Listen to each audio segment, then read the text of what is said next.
Hello everyone. Today I am going to discuss Armoured Skeptic's video on free will. It's a little old, but that's fine. The topic is timeless. Now, Armoured Skeptic is one of the most popular of the skeptic and then later anti-SJW community. Skeptic is actually my favorite of that whole crowd. He has a couple flaws, but I actually like his personality better than anyone else in that whole area. You know, there are people I criticize that I dislike, like Stefan Molyneux, and then there are people I criticize that I like Ben Shapiro. Although, some of Shapiro's views are pretty ugly and hard to imagine he holds honestly, but in any case, I like Armoured Skeptic. He's fun and he seems earnest. But he also is wrong about free will in a very conventional way, so his video is the perfect backboard for a discussion on this subject. So, let's get into it.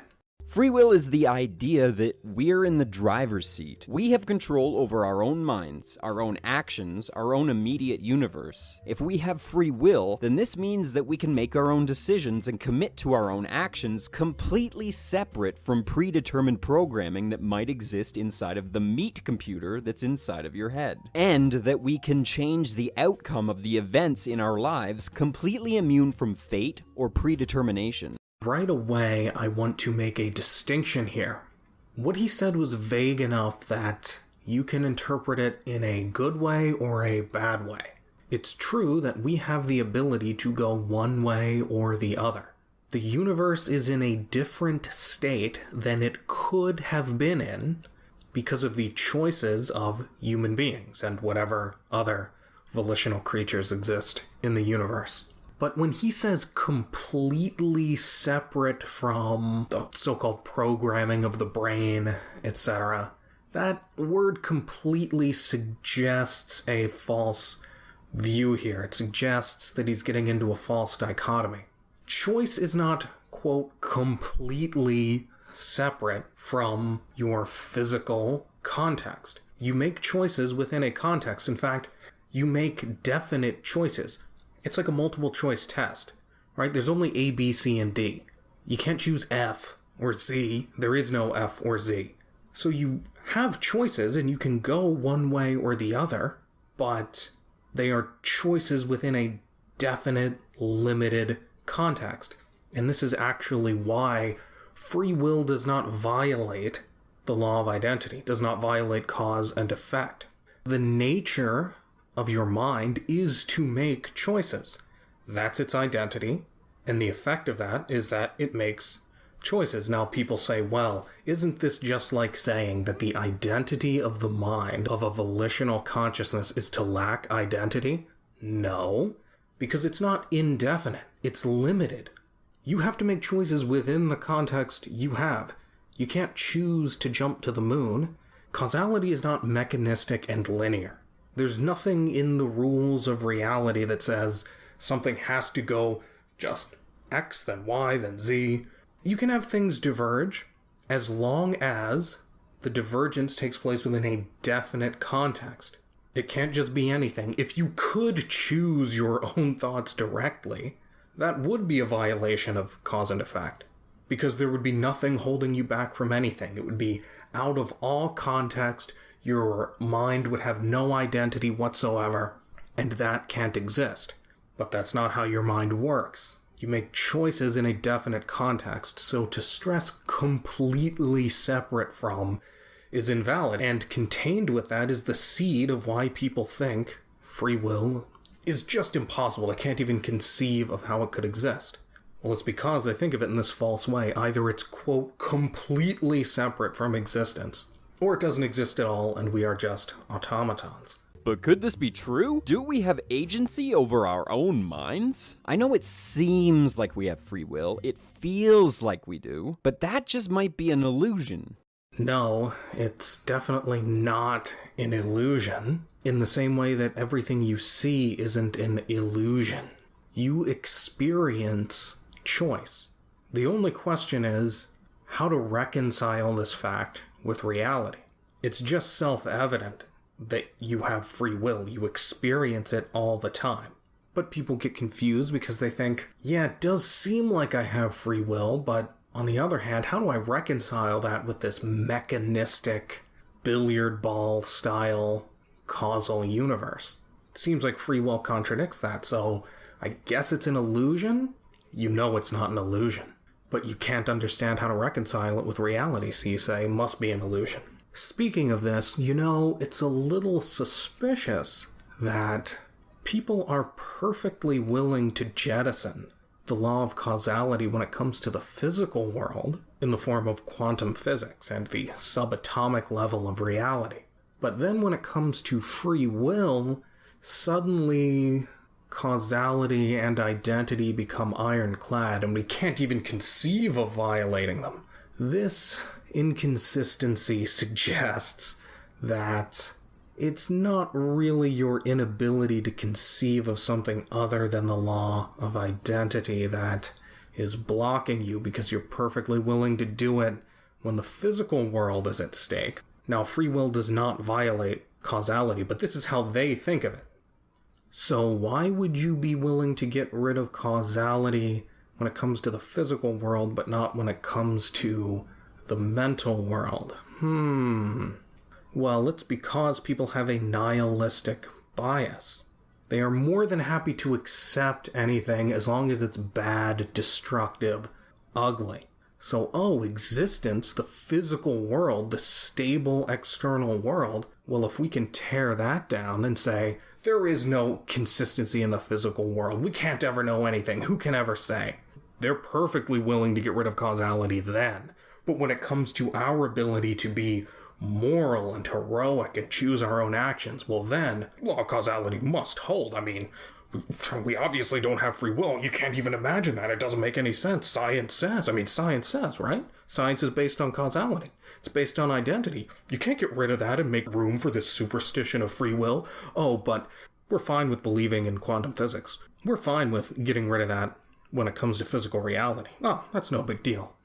Are we bound to our nature? From the perspective of science, your brain is just an instrument. It houses bioelectric processes that we perceive as thoughts. Your mind is the result of those natural processes that happen inside of your brain. We learn things through interactions with our environment and can be conditioned through life experiences and the way that others treat us. As far as science can tell, your brain is a completely self-contained unit. Every thought, every sensation, every experience is processed entirely inside of your brain based on input from your senses. External stimuli can influence us and change us indirectly, but there's no reason to believe your brain is directly influenced by something external like a soul or a consciousness that exists separate from your brain. Science does not assume a soul. Science does not assume an external consciousness. Science can't even seem to measure such a thing if such a thing even exists. Well, it's true, you can't measure consciousness, but that's a technical point that is not relevant to the existence of free will. Any scientist who does not posit the idea of consciousness or an efficacious consciousness is a pretty bad scientist. Science is based fundamentally on observation, and internal observation, introspection, is totally legitimate. And what you see when you look inside is consciousness and yourself making choices. So there's just a bias here against consciousness because it's not something you can pick up and drop and put in a box. But it's obvious consciousness exists, and it's obvious that it has independent causal efficacy. Now, it depends on the brain. There's no immortal soul. It's not free-floating out there. It depends on your organs of perception. If you turned those off one, by the end, you would have no consciousness, because consciousness is just awareness, which depends on physical sense organs. But even though it depends on our neurophysiology, it can then turn back on that neurophysiology and affect it independently. Now, all the mechanics of that's a scientific question, and we don't know yet, but it's obvious that that is how things work. And there is no reason to say that that must be an illusion because the physical world exists. If you think, well, free will can't exist because, look, things happen in accordance with cause and effect, so how can you have a divergent thing, ever? A truly divergent thing that could have been otherwise? That just can't exist, because look at the world, it's all mechanistic. Well, a helpful technique when you're thinking about something is to think, let me apply the reasoning I'm using here to something I know is wrong, and see if I would have reached that conclusion using this reasoning. And if I would have, I shouldn't be using this reasoning. So let's take consciousness itself. Now, most people don't deny the existence of consciousness. Even people like Sam Harris, he says it's in fact the one thing you can't doubt. Now, this is a Cartesian idea. It's wrong and flawed, but it's true. You can't doubt consciousness. What's wrong about it is the idea that that's the starting point. It isn't, but anyway, for our purposes, everybody agrees consciousness exists. The experience of the color green is not something you can pick up. It's not a physical thing. Now, it's produced by the interaction of physical things, but the actual experience of the color green, your awareness per se, that's not physical. And people recognize this. So there is an immaterial aspect to existence. There's a kind of thing that exists that is not physical, and it's your consciousness. Now, if you used the same reasoning you are using to rule out free will, you would rule out consciousness. You would say, well, I look out at the material world, everything seems to be material. There can't be anything immaterial then. How could you get something immaterial from material? It just doesn't make any sense. I mean, this is rationalism. This is you putting rules on reality because what you've seen has all been one way. And even though another way doesn't contradict what you've seen, you've never seen it. And so you just slide into this bias that has no real foundation. There's nothing in reality that says that immaterial things can't exist. But you could make the same kind of rationalistic, by which I mean detached, like floating logic from an arbitrary starting point. You could just make up your own rules in reality and say, look, all I ever see are physical things. There can't be anything but physical things. The end. Well, guess what? There are things other than physical things. They're called minds. So the same thing here. You think because the physical world isn't divergent, the mental world must not be. But there is no rule in reality that says the mind can't influence things in one direction or another. That's just an arbitrary starting point. You're just plucking that out of thin air, and it feels obvious because we don't see that in the physical world. This is what's wrong with Cartesianism. His standard was you can treat something as a valid starting point if it's compellingly clear emotionally. Really, he had some specific words for it, but what it boiled down to was if it just feels like it has to be true, you can take that as your first logical premise and then deduce from there, and that's how Descartes reasoned. But your feelings don't tell you about reality. The fact that you feel that free will violates the laws of reality doesn't make it true. And if you look at it, you will see there is nothing in reality that says free will can't exist. There's no rule. Causality doesn't rule it out. All causality says is, look, things exist, everything that exists is something, and things act in accordance with their nature. There's nothing that says the nature of a thing can't be to go in one of multiple directions. That is totally possible. And if you think there's something ruling that out, you tell me what that rule is, because it doesn't exist. It's arbitrary, and more than that, you know it's wrong, because you see that you have free will if you look inside your own mind. So there is no illusion of free will. You have free will. And if you're thinking, yeah, but how do I reconcile that with reality? What is there to reconcile? The debate here has to do with conscious versus subconscious thought. Consciously, it's easy for us to believe that we control our own thoughts, decisions, and actions, but that feeling can easily be a result of the way that our brain works. Our brain is our identity. Our brain is not just a part of our body. We are our brains. And our brains are what make the decisions. So that means we make the decisions, right? Well, It's not so simple. Our subconscious mind seems to make decisions before the conscious mind is even aware a decision has been made. This was first observed with the Libet experiments. Libet had subjects wear a device to monitor their brain activity and sit in front of a very quickly spinning clock. While watching the clock spin, they were told whenever they felt the urge, flick their wrist, and record where the clock was when they made the decision to flick their wrist. According to the data, subconsciously, our decisions seem to be made several hundred milliseconds before our conscious mind is even aware a decision has been made. People who talk about free will always go wrong here. You are looking in the wrong place. Free will is not about whether you choose to raise your right hand or not. That is not where free will is located.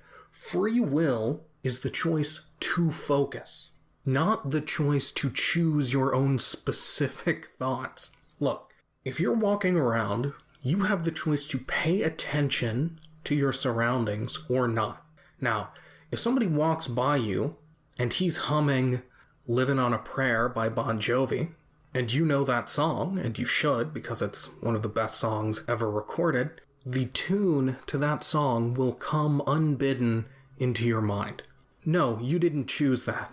But what you chose was to be conscious, was to be in focus, so that you were aware of that person's humming and the lyrics came up, or the tune came up. If you had chosen not to focus, to just not pay attention to what was going on around you, that tune would not have come into your mind. That's where free will lies. Not in all of the derivative things, in the fundamental choice to focus. So choosing whether to raise your right hand or not, that's derivative. You focus first, and then, because you're in focus, a series of things happen. Things occur to you because you're in focus. You come up with some reason to raise your hand or not, and you came up with that reason because you're in focus. And it's possible that we can measure what your subconscious is going to send you before it actually sends it to you, and you raise or lower your hand. But that's not where the free will was. Your free will was in the choice to even be thinking about whether to raise your hand. That's where it lies. People always look in the wrong place, and they get all kinds of confused because of that. Free will is not about choosing your specific thoughts and actions. It's fundamentally about choosing whether to even activate your mind and be thinking about what you should do, and therefore how to act. Just always remember the example of somebody singing a song. If you're paying attention, you can't choose whether or not the song brings lyrics or the tune to your mind, if you know the song. But the choice was whether to even be paying attention to the guy singing the song. That's what you get to choose. When you remove the conscious brain entirely from the equation, things get even stranger. There's a certain form of blindness where the eye and the receptors of the brain still function, but they do not communicate what they process to the conscious brain. When subjects with this condition are exposed to certain stimuli, like pictures of silly faces, the subject will laugh, smile, or even change their mood. Also, they can walk down a hallway that has obstacles in it, and they can manage to navigate down the hallway without hitting a single obstacle. When asked why they laughed at silly pictures or why they changed direction halfway down the hall, the subject always makes some kind of strange excuse like, oh, I was just thinking about something funny, or the left wall was slightly smoother than the right wall. The same seems to happen when someone is hypnotized and they're told that they're in an empty room. They'll avoid objects and make excuses completely unrelated to the obstacle they're avoiding. All this means is that you have a subconscious. And we know that. You don't directly control your subconscious. You give it orders, and then accept or reject what it sends up to you.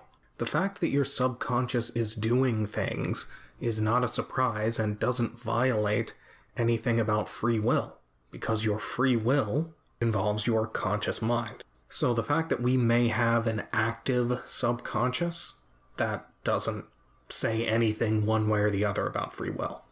Now, there's lots of ways to interpret this data, but it appears at first glance that the subconscious mind argues with itself and comes to a decision based on predetermined programming. And the conscious mind, the part you believe is making the decisions, serves mainly as an excuse maker. A lot of the logical reasons someone might make to justify their actions may just be the conscious mind making excuses for a decision process they were basically removed from.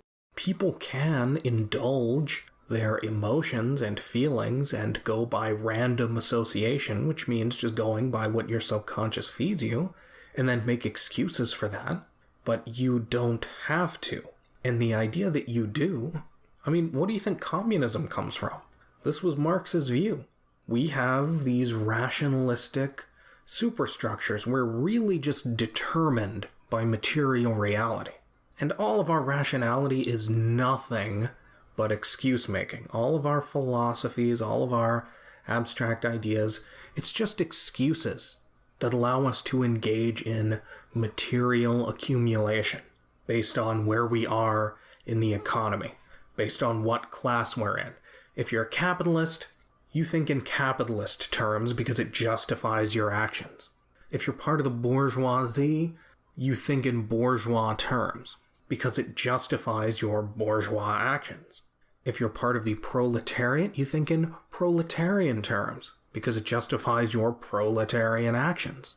This is the trite and profoundly false idea that where you stand depends on where you sit. Now that's a pretty good, pithy slogan, but it's completely wrong. And what it leads to is tribalism and mass death, slaughter, and misery. Because if you think ideas are just rationalizations, and we are incapable of reason, real reason that puts us in touch with reality, and that our rationalizations differ based on what class we are in, well then we can't communicate. And you know what happens when people can't communicate? They kill and enslave each other. Why do we put down dogs that have bitten someone? Because there's no way to communicate with them. We couldn't tell them in advance, I'm your owner, this person's friendly to me, don't bite him. And so if the dog does, we have to assume he's just going to continue to do that. And we can't communicate why he shouldn't to him, so we have to deal with him by force. We have to put him down.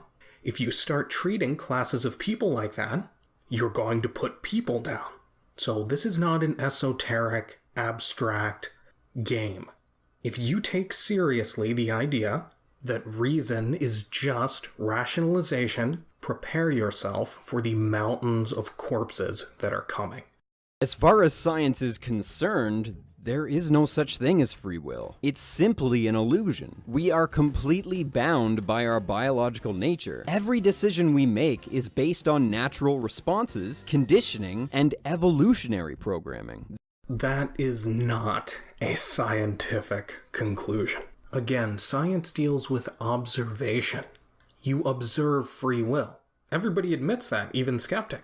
But he says, well, it must be an illusion. Do we do this with anything else? Do scientists do this with anything else? Now, I know there's skeptics and they say, well, maybe everything's a hologram, whatever. If you see a table in front of you, you don't say, well, a table can't exist because we know the whole world is really immaterial, so the table must be an illusion. Nobody says that. But with free will, we say, oh, well, it just can't exist. Even though we observe it, we have to construct these excuses for why it can't be real. Well, that's not scientific. That is unscientific. There is some debate about Libet's experiment, and even some suggestions that there is a free will to veto a decision after the subconscious mind has suggested it. Well, free will does involve vetoing what your subconscious sends up to you, but it can also involve accepting it, and it involves sending down orders in the first place. So the veto idea is not quite right. You can think of volition as cognitive self-regulation. That's what Harry Binswanger has called it, and that's a great way of putting it. You have a subconscious, you have a whole neurophysiological system. Free will is there to manually control and direct this whole apparatus you have. It's not to directly choose your thoughts, it's to manage what's going on in your subconscious and your focal awareness. But this is only one way to interpret the data. There may be a better experiment later on that helps us understand the brain even better. The problem with trying to measure free will scientifically is it requires scientists to imagine a way to measure it. And really, if you think about it, if we really don't have free will, we may be fully incapable of even inventing a method to measure it. And if you want to get really deep, we can talk about how if we were to go up to the fifth dimension, I cut him off here, and we're going to skip ahead, because as soon as people get into nonsense like the fifth dimension, there's not a lot to say. So let's skip ahead to when he gets back to something comprehensible.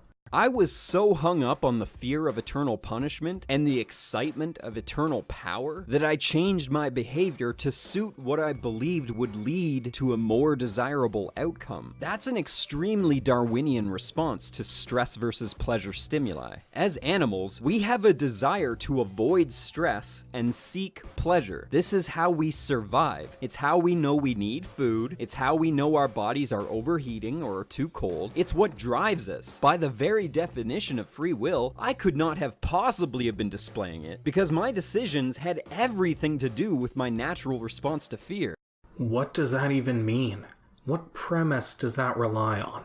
The idea that free will has to be something independent of any context? Again, this is the anti-causal view of free will. The idea that, well, if you did something because you felt it, then free will can't have been involved. Yeah, it can have been involved. It was involved. Skeptic obviously chose to think, and on the basis of what he thought, he decided to become religious in order to avoid hell. Or maybe he refused to think, and therefore never understood why religion was irrational, at least until later. I don't know exactly what happened in his case, but whatever happened, it was not a deterministic result of the feeling of fear. Fear, all emotions, simply give you feedback, and you can choose whether to go along with them or to think about the situation and go with what makes sense. And what makes sense can be in line with your emotions or not. Over the long run, if you think rationally, your emotions will most of the time be in line with what you should do, but regardless, you have the choice to think about what you should do and to not act out of emotionalism. Emotions don't crowd out free will. They give you an impetus to act. I don't think you can act purely out of the cerebrum, but you can think, and that produces emotions, and then you can choose to go with your emotions as soon as they come up, or you can choose to say, but does this make sense? And then if it does, you can go with it, and if it doesn't, you can think some more.